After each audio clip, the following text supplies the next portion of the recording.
माऊली एका तान्ह्या लेकराला त्याची आई चालायला शिकवत होती. तो जेव्हा तिच्या हाताला धरून चालायची इच्छा करत होता तेव्हाच ती फक्त मदत करत होती. तिचा प्रयत्न हाच होता की त्याने स्वतः प्रयत्न करावेत. गरज पडेल तेव्हा पाठीशी मी आहेस हा विश्वास निर्माण करायचा होता. माऊली, भगवंत नेहमी आपल्यासाठी उभाच असतो. आपण फक्त त्याचं स्मरण ठेवलं पाहिजे. हो, म्हणून तर ही सत्यनारायण व्रताची कथा आहे. नारदांना झालेल्या साक्षात्कारातून त्याने श्री विष्णूंना सुचवलं आणि त्यांनी हे व्रत सांगितलं. आपण जाणून घेणार आहोत या सत्यनारायणामधली एक रंजक आणि बोधक कथा. ही कथा आहे शतानंदाची. शांताकारं भुजगशयनं पद्मनाभं सुरेशं विश्वाधारं गगनसदृशं मेघवर्णं शुभांगं शांताकारं भुजगशयनं पद्मनाभं सुरेशं.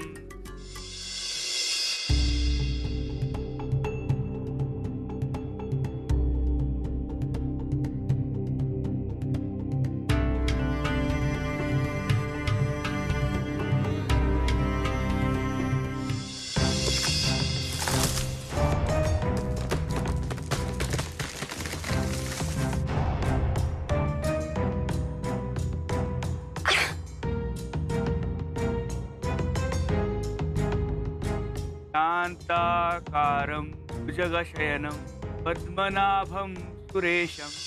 बाई बाई बाई, काय करावं आता? हे घर वासे लावून लावून उभं राहिलंय. ते पण संपतील मग तेव्हा काय? माझी हाडं काढा आणि मग लावा.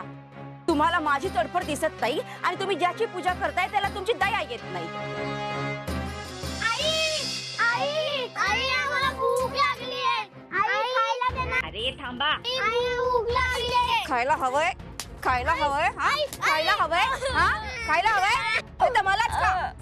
तेवढंच माझा तरी उपयोग होईल. असं कसं फिरतोय? मला भूक लागली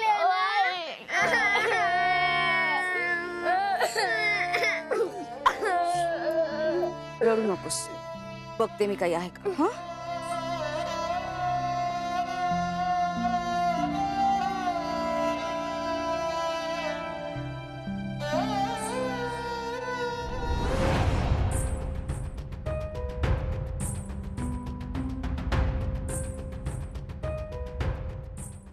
बाई बाई बाई, मी माझ्या मुलांसाठी एकुलती एक दशमी बाजूला काढून ठेवली होती. कुठे गेली? मुलांनो, तुम्ही खाल्लीत का?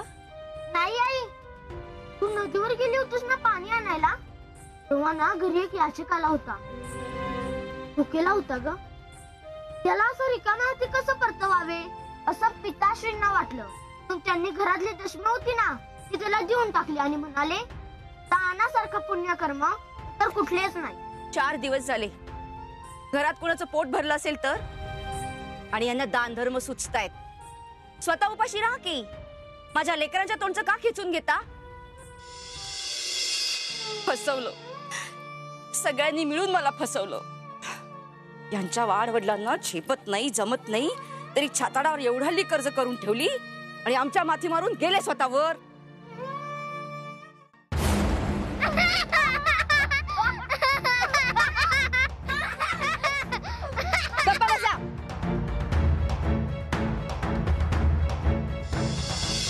अहो, तुम्ही हे ध्यान लावून बसता ना म्हणून हे दिवस आलेत. पण माझं कोण ऐकणार? तुमच्या मनात आलं ना तर स्वतःच्या अंगावरच सुद्धा ध्यान काढून लोकांना माझी नक्कल कराल. माझी नक्कल करताय. माझी नक्कल करताय. माझी नक्कल करताय. श्यामल, मला क्षमा कर श्यामल, मी तुझा खरा अपराधी. सामान्य घरातील अतिसामान्य कर्ता पुरुष. भगवंताची मनोभावे पूजा करायची हेच प्राक्तन. आणि पहिल्या 5 घरात जी भिक्षा मिळेल ती घरी घेऊन येणे हा दंड. परंतु मला कल्पना आहे, गेल्या काही दिवसात मी पुरेशी भिक्षा नाही मिळवू शकलो. बाबा, तुम्ही वाईट वाटून घेऊ नका. मला नाही लागत भूक.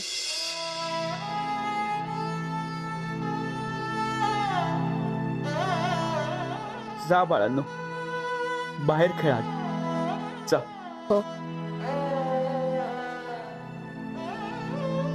अहो, मी काय म्हणते, आता तरी हट्ट सोडा. नाही मिळाली 5 घरात भिक्षा तर पुढची घरं बघा, आणि जोपर्यंत भिक्षा मिळत नाही तोपर्यंत घरं शोधा.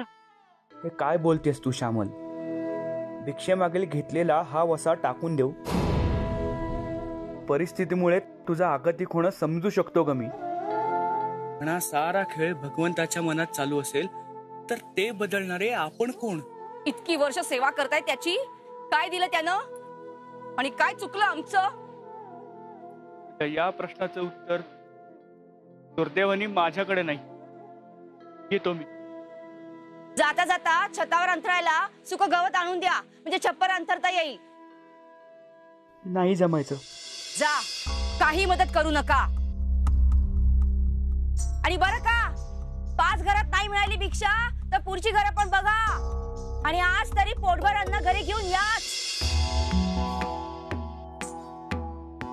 प्रभू, मुनिवर, मला थोडे जल हवे होते. नाही नाही प्रभू, नाही. मुनिवर, आपण माझं ऐकावे.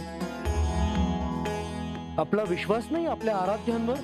विश्वासाचा प्रश्न नाहीये, पण मागे एकदा तुम्ही असंच मला जल आणण्यासाठी भूतलावर पाचारण केलं, आणि माझा कमंडलू चक्राकार गतीने जलाबरोबर जो वाहत गेला, आणि जे मायावी चक्र सुरू झालं. प्रभू, आता पुन्हा एकदा तुम्ही मला कमंडलू घेऊन जल आणण्यासाठी पाचारण करताय. त्यामागे तुमच्या मनामध्ये तसाच काही मायावी डाव तर नाही? नाही मुनिवर, मुनिवर, तुमचा गैरसमज होतोय. आपण विसरत आहात मुनिवर. तेव्हा आम्ही तुम्हाला पाठवले होते, आज आम्ही स्वयं आपल्या सोबत आहोत. तुम्हाला आठवते तुम्ही काय सांगितले होते? भूलोकी जो मनुष्य आहे तो अनेक समस्यांना सामोरा जातो आहे. अशा वेळी आपण त्या मनुष्याला बळ देणार, त्याला त्याच्या समस्यातून बाहेर काढणार असं कोणतं तरी व्रत सांगावं. कलियुगात मनुष्याच्या उद्धारासाठी, त्याच्या स्वयंकल्याणासाठी मनुष्याने श्री सत्यनारायणाचे व्रत वेळोवेळी करावे. नारायण नारायण. आज याच व्रताची प्रचिती आपण घेणार आहोत. आपल्या ह्या व्रताचा प्रत्यय आपल्या भक्तांना कसा कळेल? भगवंत हा भक्तीचा भुकेला असतो.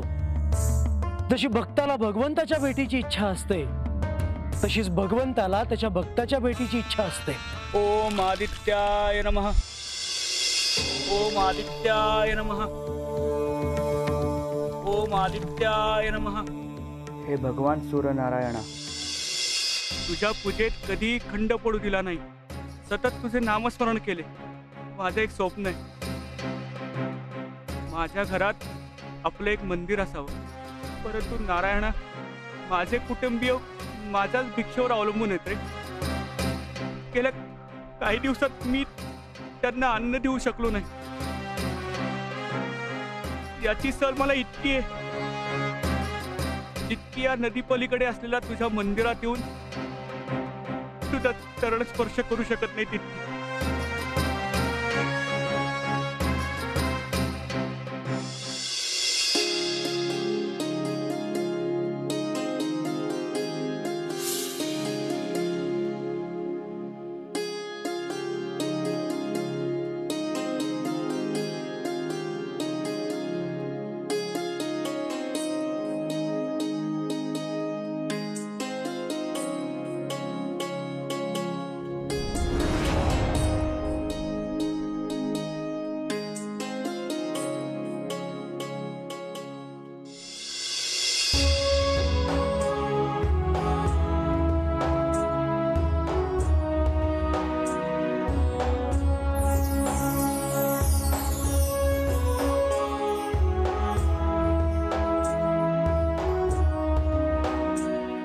धन्यवाद. क्षमा असावी मान्यवर. उपवास घडल्यामुळे या देहात आता शक्ती उरली नाही, त्याच्यामुळे तोल गेला. मी तेच सूचित करणार होतो. तू अशक्त आहेस. अशा मध्यान्नीच्या समयी बाहेर पडणं हे योग्य नाही तुझ्यासाठी. आपण कोण आहात मान्यवर? या नगरीत आधी कधी आपल्याला बघितलं नाही. मी एक सामान्य मनुष्य. मला सांग, तू तर याच नगरीतला, मग तुझ्या नशिबी उपवास कसे? उपवास ही भुकेचीच अवस्था आहे मान्यवर. जणू ही थाळी भगवंतानी माझ्या पुढ्यात मांडली. तोच माझी परीक्षा घेते. तुम्ही माझे प्राण वाचवलेत. मी आपला आभारी आहे.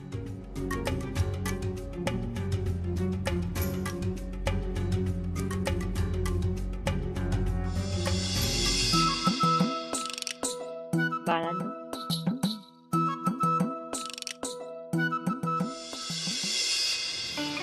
औक्षवंत व्हा.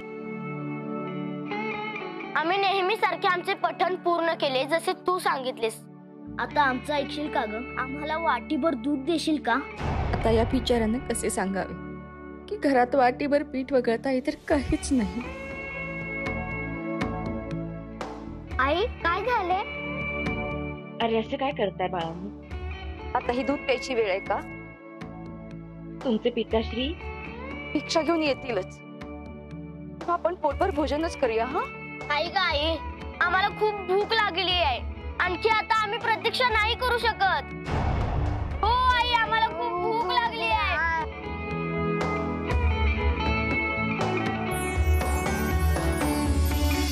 हो हो, तुम्हाला दूध हवंय ना? तोपर्यंत तुम्ही बाहेर खेळा, मी आणतेच. हा दूध. हो चालेल, चल.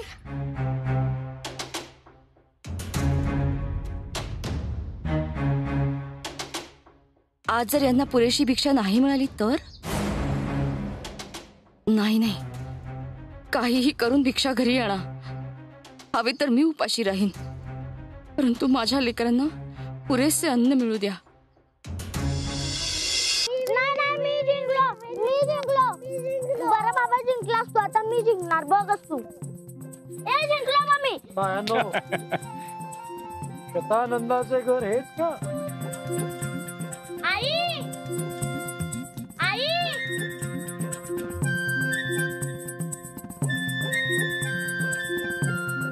कोण पाहिजे? शतानंदाचे घर हेच ना? हो हेच. आणि हे काय घर दिसतंय? झोपडी म्हणा, झोपडी. जिथे सुखाने नांदतात तेच तर घर असते. शतानंद आहे का? तू त्याची भार्या ना? बाहेर बोलावशील त्याला? तुम्ही कोण आहात ते तरी सांगा. आणि आपण यांना कसे ओळखता? या आधी मी तुम्हाला कधी पाहिले नाही. मी माधव शास्त्री, गुरुजी आमचे. मी शिष्य यांचा, म्हणजे अगदी पट्ट शिष्य. यांचे आणि शतानंदाच्या वडिलांचे अगदी घनिष्ठ संबंध आहेत. तुझा सासराचं म्हणणं? बर, इथे येण्याचे प्रयोजन? प्रयोजन अनेक तीर्थक्षेत्रे फिरलो, देवदर्शन घडले. जसे या काशी क्षेत्रात आलो तसे म्हटले पाठ टेकावयास मुक्कामास आपल्या हक्काचे घर आहेच. शतानंदाचे वडील आणि मी, आम्ही बंधू. मागल्या खेपेस आलो होतो तेव्हा काय ते आदरातिथ्य. हा हा हा हा हा. आम्हीच त्यांना सल्ला दिला होता, तुमच्या हातून मोठे कार्य व्हावयास हवे. हो ना. आणि त्या मोठ्या कार्यासाठी त्यांनी मोठे कर्जही घेतले आणि आम्हाच फेडायला ठेवले. तुम्ही नसते सल्ले दिले नसते तर किमान घराचे वासे तरी राहिले असते. आम्ही काय खातो, कसे राहतो, जिवंत आहोत का हे विचारायला देखील आलं नाही आजवर कुणी. आणि आज तुम्हाला गरज पडली म्हणून आली लगेच आठवण. माझी क्षमा असावी, मात्र आपण असं गुरुजींना अपमानकारक बोलणं योग्य नव्हे. शेवटी वडीलधारे ते. ह्यांचा होतो तो अपमान आणि आमचा होतो तो. नगरातली सगळी माणसं रोज यांचा कर्जफेडीपायी अपमान करतात तो कुणामुळे? सांगा ना, कुणामुळे? शतानंदाची भेट झाली असती तर बरे झाले असते. तेवढेच या म्हाताऱ्याला बरे वाटले असते. असो, योग नाही म्हणायचा. चला. थांबा. यांचे नातेवाईक भेटल्यावर मनातलं सगळं बोलायचं असं ठरवलं होतं मी, पण तुम्हाला आल्या पावली परत कशी जाऊ देईन? थांबा, मी तुमच्यासाठी पाणी आणते.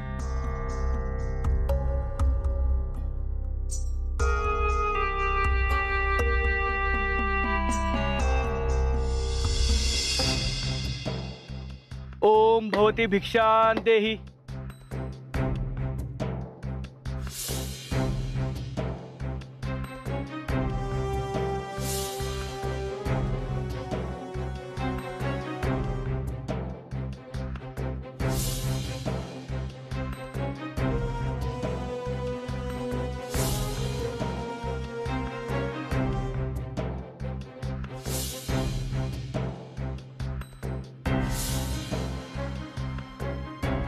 ओम भवती भिक्षां देहि.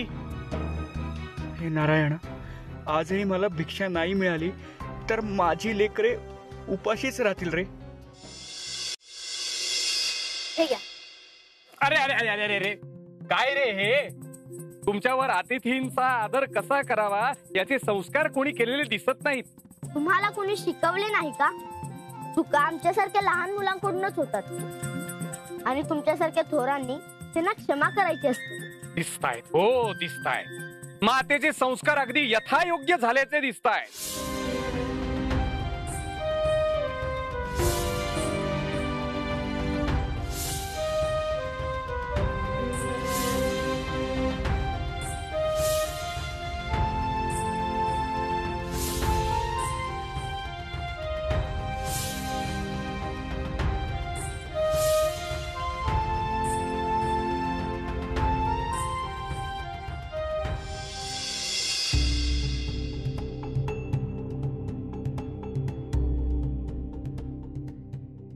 हे घ्या. आई, तू का रडतेस?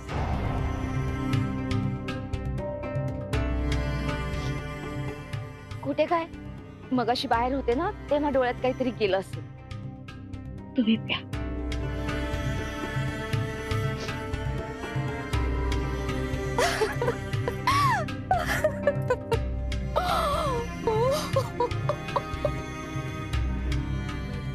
आधी तू पी.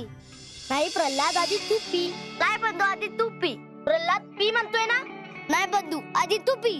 हे बघ, तुला आणखी भूक लागली असेल ना तर मी माझ्यातलं सुद्धा तुला देईन. हो हो चालेल, पी.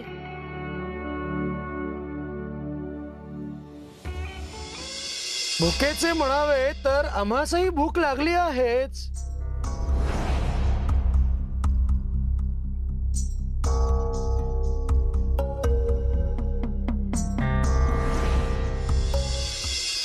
तर बघितलं माऊली, देव परीक्षा घेतो ती अशी, ज्या देवाला आपण बोल लावले त्यांनीच हा डाव रचला, पण त्यात ती यशस्वी नाही झाली तर?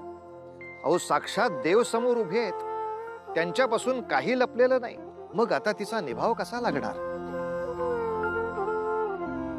शतानंद कुठल्या तोंडाने उभं राहील घरच्यांच्या समोर? या सर्व प्रश्नांची उत्तरे मिळतील, पण पुढल्या भागात. तोवर उतू नका, मातू नका, घेतला वसा टाकू नका.